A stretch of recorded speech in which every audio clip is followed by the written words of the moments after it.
Well, hello there. This is Shane from Shane's Books and Review, and I hope you are having a great day today. What are we going to be talking about? Well, Zach. You might know this guy. Here. This kid right here. This guy right here has saved my bacon. So, that's awesome. He recommended that we check out a book by the name of We'll Save the Galaxy for Food, wrote by Yahtzee, Croshaw. I hope I've said the last name correctly. And it is narrated by himself. Sometimes when people narrate things, they don't really do a good job. A lot of that has to do with they wrote the material. Sometimes it works out well, sometimes it works out not so well. Well, this one's kind of in the middle. I could tell that this person, it was probably one of their first or second things that they've narrated. And I could be completely wrong on that, and if I am, my apologies. But to give credo to Yahtzee for the work that was done here, it really didn't detract from it very much. There's another author that I do know by the name of Rob Dirks that he narrates a lot of his own things.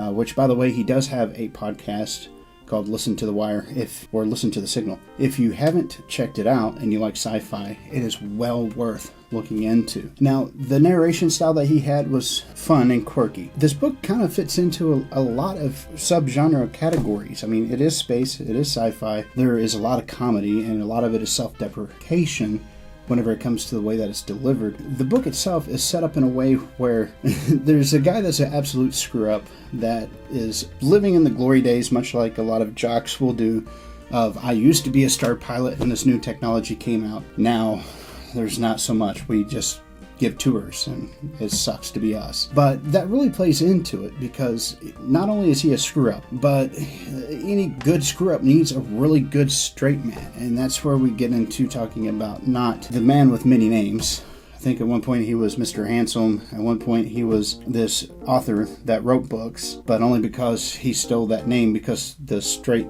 woman gave it to him.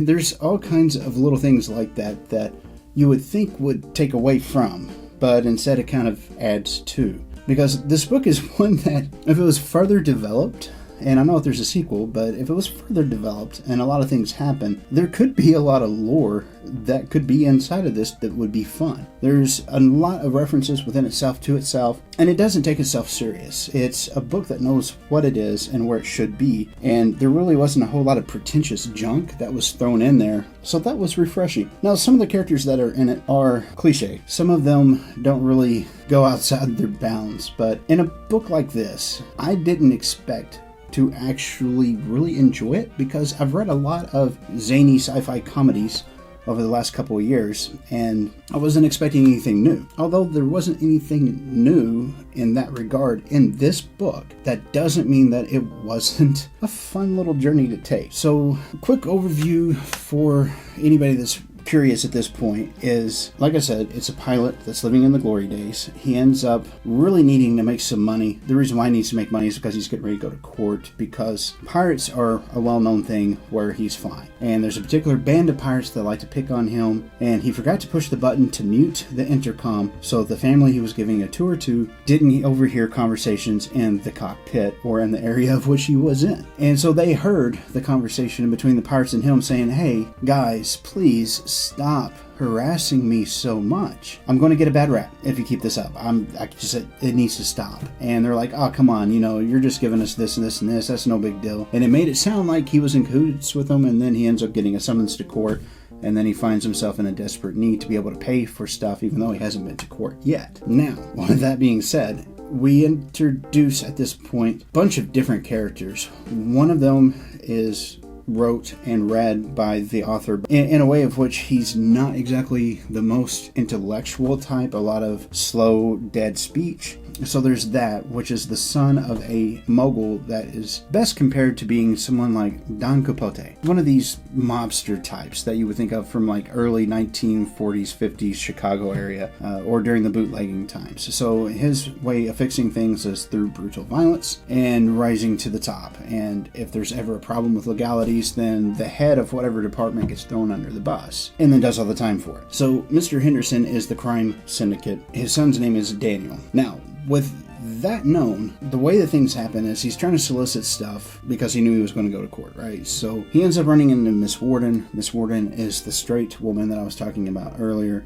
A very pinned up, straight-backed, bun-wearing, that kind of an image of a professional woman. And she's at the end of her rope because she knows what's getting ready to happen with her and her career with Mr. Henderson and his corporation. And she was tasked to find the real Jack McCune.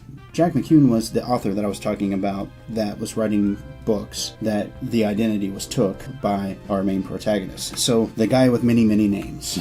So what Mr. Henderson wanted was for Penelope Warden to find Daniel, his son, the real James McCune, to take him out on a spacefaring adventure. Well, this is where things really start to get convoluted because our man of many names, he is not indeed Jack McCune. And Jack McCune is an author that is absolutely hated by all pilots because he takes their stories and makes them into fiction and then sells those books, and they feel very betrayed by it. And so as soon as she does this, it opens up a whole world of hurt for him because now whenever he's at a mall getting coffee, people start fangirling out about it. There's a bunch of pilots that overhear these people that are making a big deal and start trying to chase him down. There's just mistake after mistake after mistake and bad handling of everything on our man of many names parts. He ends up stuck in a cave. He calls for help to Miss Warden, and her response is, "How long have you already been in here?" "Okay." "How big is the room? How much stuff is in it?" So she does the calculations to find out how much air is in there and rescues him just 4 minutes before he would die of suffocation. She's very, very interesting of a character. There's also a couple of introductions to some aliens, but the thing that I liked about the way that it was introduced, it wasn't gone on about. It was just said these guys are kind of not cool and they like to do this, and then it moved on. Of course, there was the cute little furry things that ended up being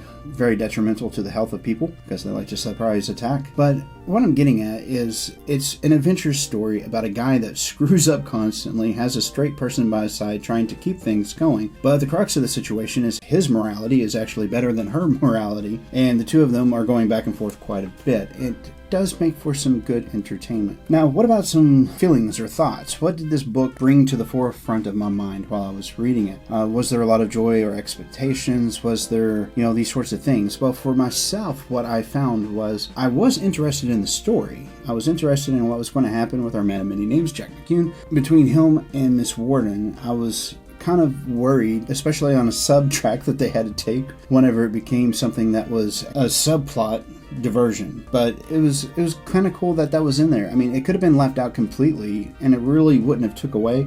But what it did was, in the great words of Stephen King, with verbal diarrhea being what it is, he was able to get more backstory for who may or may not actually be James McCune, for the reasons of why they were doing what they were doing. So that was kind of a cool little twist on it. That brought those expectations of what exactly are they going to do? Are the characters going to live up to whom they are within this book? And I think that they did. I did like the way the book wrapped up. It was a positive spin on things. I do like Just Dessert. There was some of that was dulled out in spades towards the end, which was great, and unexpectedly by whom you wouldn't think. So that was kind of neat. There was a comment that was on a video from a few months back. Zach, if you would, the chair comment, please.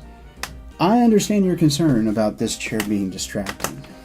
This wonderfully creaky thing that I usually stay pretty still in so it doesn't creak, but there's a story behind this chair. Oh my God, isn't there? The table, not so much. But this chair, I found it and I fell in love with it, and it kind of goes with my scheme, the way that I like things to look. That whole rustic, old things mixed in together type of a thing. It's kind of cool. I like it. I like the way it looks. I took it to a friend of mine that's very eclectic whenever it comes to doing fabric and fabric work, because whenever I first got it, the original felt was really dingy, and I had cleaned it and it looked okay, but I knew it wasn't going to hold up. So I took it to him and I had him redo it. And he's the type, he's not going to work on just anybody's upholstery. There has to be a story behind it. There has to be a thing for it to be something that he'll do. And he told me about this chair, the time period it was made in, and the area of which it would have been made in. And that was one of the most fascinating things, because I never suspected whenever I found it that A, it's that old, and B, that there was such a history behind such a piece of furniture. So yeah, I know it squeaks,